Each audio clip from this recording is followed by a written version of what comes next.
Please have a seat and make yourselves comfortable. Okay, I suppose you can't be comfortable staying in one place, but have a seat anyway. Ponies! Ponies everywhere! Multicoloured ones as well. What isn't amazing about My Little Pony? You know, apart from some of the fans, but... How about I start from the beginning this time? Hey guys, and welcome to TC Reviews TV.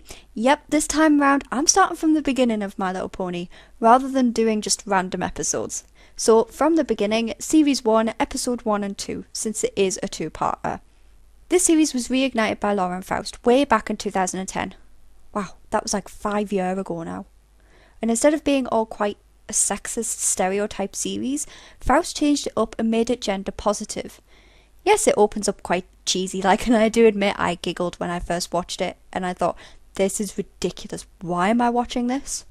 But now I'm more like, oh, I missed the new episode live stream. I want to know what those ponies have been up to. I'm sad, yes, but I love it. So we start off with a general history and introduction to the gorgeous lands of Equestria. Yeah, there are going to be a lot of horse references throughout the series, but you got to get used to that. Once the brief history lesson is over, we meet Twilight Sparkle. I need to get out of that habit. Twilight is a young unicorn who is more interested in books than making friends. Sounds like a friend I know. Sorry, Kit, but the character is believable because there are a lot of people out there who do prefer books to people, and that's completely fine. As stories go, there is a threat that needs to be overcome, or as us film students call it, the disequilibrium. It's from the theory by Todorov. You have harmony, the equilibrium, then the threat, the disequilibrium, then the resolve, new equilibrium. Wow, try saying that when you're drunk. But this sums up the two-part opening episodes. We have the norm for Twilight, then there's the threat, and at the end we have a new norm. The threat being Nightmare Moon. Dun dun dun! I thought this was going to be a stereotypical villain. Darkness equals evil. But they changed that by the end, and, well, let's get to that later. Twilight is sent to Ponyville, told ya, to go make some friends. Friends aren't all that bad, Twilight, promise you. I have some pretty weird ones right here. But in all seriousness, reluctantly Twilight sees to her Canterlot duties and ends up making friends when the villain reveals herself. She meets Applejack, Fluttershy, Rarity, Rainbow Dash, best pony, and Pinkie Pie. They have to work as a team to overcome some scary stuff. Through honesty, generosity, laughter, compassion, loyalty, and magic, to find the elements of harmony. Not necessarily in that order, but yeah.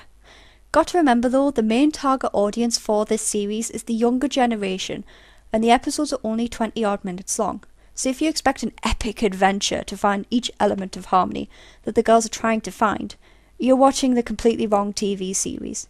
As a newly found team, Twilight along with her friends, they defeat the dreaded Nightmare Moon, who turns out to be Princess Luna. Best princess. Going back to what I said before about darkness meaning evil, yet Luna isn't evil, and she is the representative of darkness, changing stereotypes. Change places! It turns out obviously that each of Twilight's friends represent each element of harmony, even if some do struggle to live up to it at times. I think it's a nice touch, rather than just having them as objects. It's in their hearts and souls, as if it was destiny for them to meet and become friends. Yes, friends. No hint at any pony needing a boy to complete them. Friendship is magic, people. Although the end did make me a bit jealous. Twilight gets to stop her magic studies and focus on learning about friendship. Can I do that, please? I totally don't know anything about having friends. No? So I have to go back to learning normal things? Drat! The story itself is fantastic, and I loved it. Starting off as cheesy, it turned out to be a cool and interesting plot that definitely made me giggle at times. The Elements of Harmony, a reference guide. How did you find that? It was under E! Oh. Moving on to the animation side, yes, it has its faults. But animation is like that. It constantly misbehaves itself. It is a brand new series, so there's bound to be issues and teething problems. But for TV nowadays, you still need near perfection. It has improved over the years, don't get me wrong, and I guess using Flash for the animation, it was setting itself up for a few problems at first. But the pony designs are amazing and just beautiful. and they're all accompanied by some incredibly talented voice actors, such as Tara Strong. Some of you might know her from Fairly Odd Parents and Powerpuff Girls.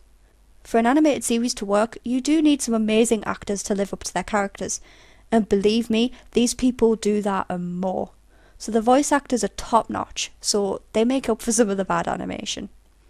Now, music-wise, they don't put songs in every episode, but when they do, they are good ones. Pinkie Pie's songs are usually the best ones, and in this two-parter, she has a really good one. I get scared often, and having this song in my memory does help me calm down.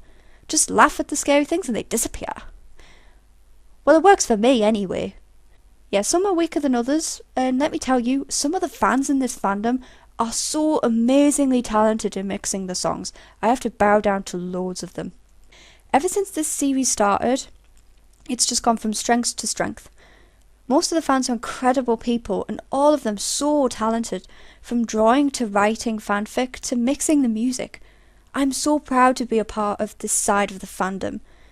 Even when Lauren Faust left the series, it just changed. I don't think it got better or worse, it just changed. And from what Doctor Who taught me, change can be good if you just give it a chance. Anyway, for this episode 2-part story arc, I'd give it 4 stars. Room for improvement with a couple of aspects to it, but it did get me hooked onto the series. And I ended up creating my own My Little Pony character. And roleplay it. And draw ponies. And write fanfic. What are you guys looking at? You should know I'm crazy by now.